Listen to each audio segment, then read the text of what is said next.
Donc, le but du jeu, pour moi, c'est de m'assurer que vous savez accéder au cours avec Moodle. J'insistais juste avant sur le fait que le forum, c'est bien d'y aller, de poser des questions aux collègues s'ils ont fait les exercices.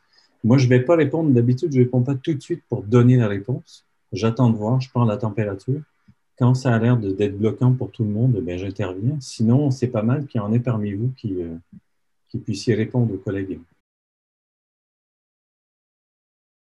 Je voulais m'assurer cette semaine, c'est que tout le monde est capable d'utiliser le VPL. Donc, ce qu'on peut faire peut-être, c'est faire un exercice. Donc, On fait l'exercice sur le tirage aléatoire non uniforme. est-ce que déjà le nom vous dit quelque chose? Tirage aléatoire, ça va? Non uniforme, ça veut dire que les probabilités d'avoir 0 ou 1 ou 2 ne sont pas les mêmes. À la différence de pile ou face, on tire entre 0 et 1. Et la probabilité d'avoir 0 ou 1, c'est la même, c'est une demi. Si je lance un dé, la probabilité d'avoir un de ces nombres, c'est toujours pareil, c'est 1/6. Donc, c'est uniforme. Donc, uniforme, c'est ce que ça veut dire, c'est que les probabilités sont les mêmes partout. Donc là, on se pose le problème, justement, de faire un tirage où ce n'est pas uniforme.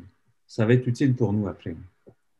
Donc, on veut sortir un nombre entre 0, 1, 2, 3. Jusqu'à combien? Bien, jusqu'à combien, ça dépend des probabilités qu'on donne. Vous voyez, la liste de probabilités va nous donner une probabilité pour chaque nombre sur lequel on fait le tirage. Donc, si je mets 4 valeurs, je veux faire un tirage entre 0, 1, 2 ou 3, et je vais dire c'est quoi les probabilités d'avoir 0, 1, 2 ou 3 dans la liste. Donc, vous voyez les zones qu'il y a là, j'ai représenté la valeur 1 comme un trait, et les valeurs 1/6, 1/3 comme des portions de traits, des intervalles. Et ce qu'on pourrait faire, c'est en fait tirer un nombre aléatoire, juste au hasard, n'importe quel nombre entre 0 et 1. Il y a une fonction qui fait ça dans le Python. Je prends un nombre, là, ça va me sortir 0, avec un tas de décimales. Et soit le nombre, il va tomber dans ce slot, soit il va tomber ici, soit il va tomber là. Et selon où est-ce que ça tombe, je vais dire, ben, je sors 0, je sors 1 ou je sors 2. Vous voyez? Donc, ce qui va arriver, c'est que le nombre 0, je vais le sortir avec probabilité 1/6, parce qu'il y a probabilité 1/6 de tomber là-dedans. Vous êtes d'accord? Et ici, il y a probabilité 1/3 de tomber dans cette zone, parce que la zone, elle fait justement, la longueur, elle fait 1/3. Et j'ai une chance sur 2 de tomber ici. Hein. Là, j'ai séparé l'intervalle entre gauche et droite, donc j'ai une chance sur 2 de tomber ici. Donc, si je sors un nombre au hasard en 0 et 1, il faut juste que je localise où est-ce qu'il est tombé. Est-ce qu'il est tombé ici, il est tombé là, ou il est tombé là?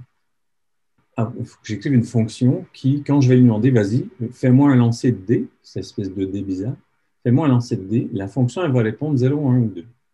Si j'utilise ma fonction 1000 ou 10 000 ou 100 000 fois, et que je regarde combien de fois elle m'a dit 0, combien de fois elle m'a dit 1, combien de fois elle m'a dit 2, il faudrait qu'à peu près les proportions, ce soit 1/6, 1/3, 1/2.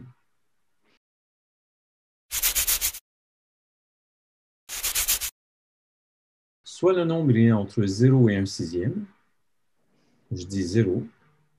Si ce n'est pas le cas, il est entre 0 et 1/6 plus 1/3.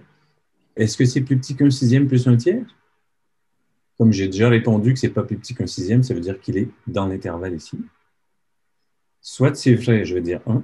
Soit c'est pas vrai, ça veut dire qu'il n'est pas ici. Il n'est pas plus petit qu'1/6 plus 1/3, donc il va être plus petit qu'1/6 plus 1/3 plus une demi, ça c'est sûr. Et je vais répondre 2. Je vais commencer avec 0. Je vais prendre la première valeur de la liste. Ici, c'est 1/6. Et interroger, est-ce que mon nombre est plus petit que la somme des probabilités que j'ai vues jusqu'à maintenant? Si c'est le cas, je peux retourner la valeur où je suis rendu. Sinon, il faut que je continue.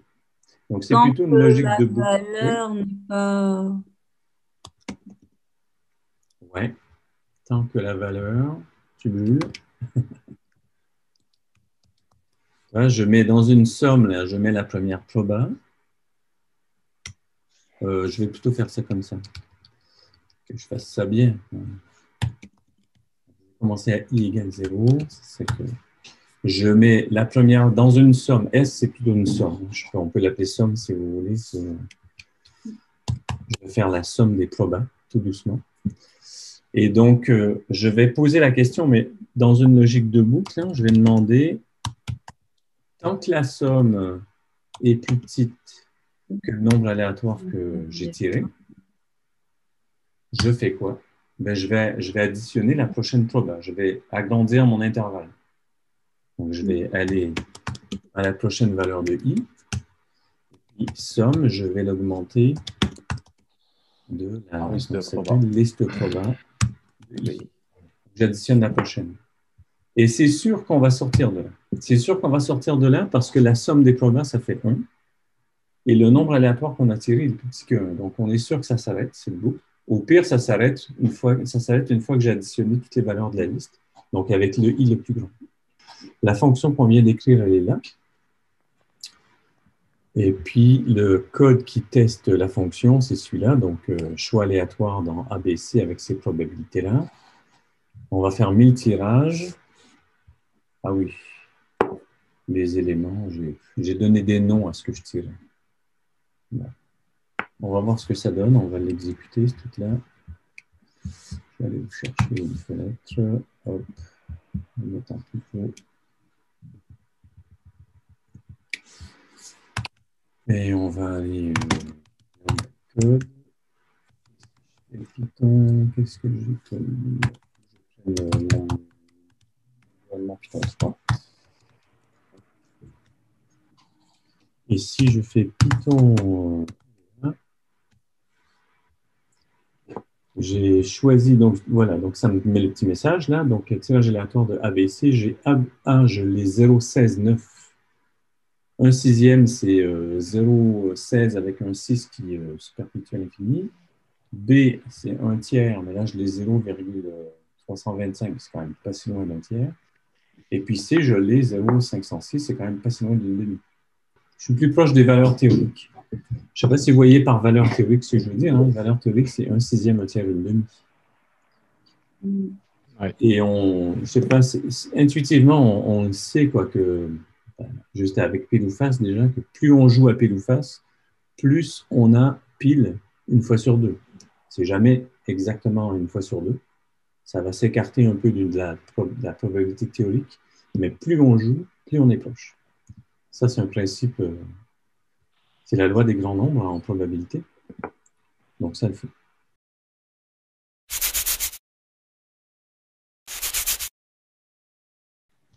Vous voyez?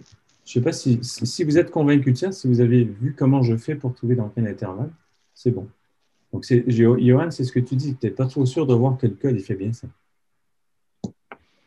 Ouais, c'est ça. Ouais. Au niveau du code, pas de souci. Par contre, au niveau de la formule, parce que j'avais fait pile ou face, bon, ça c'était assez simple, c'était 1 moins P, et puis on avait directement, quand x égale 1, on avait directement la proportion, ça pas de souci. Mais par contre, là, pour écrire la formule, Ben, la formule, tu veux dire le code. ouais, Tu vois, si je te fais, là, j'ai quoi? J'ai 1, 2, 3, 4, 5, j'ai 6 probabilités, donc je ne sais pas trop combien c'est ça. Un sixième, un tiers, un sixième, une demi, pas une demi, mais un quart, je ne sais pas trop dire. Un cinquième et puis 3 cinquièmes. Enfin, vous voyez, il y a des probabilités, les nombres, je ne les connais pas bien, j'ai dessiné ça au hasard.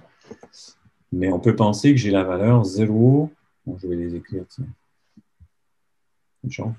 0, 1. Bon, là, on va faire un tirage aléatoire entre 0, 1, 2, 3, 4 et 5. Et on aimerait que les nombres, que le nombre 0, 1, 2, 3, 4, 5 sortent avec une probabilité qui est la longueur qu'elle a. Je ne vais pas écrire les fractions qui correspondent à peu près aux longueurs. Donc 0, c'est une certaine fraction, je ne sais pas laquelle.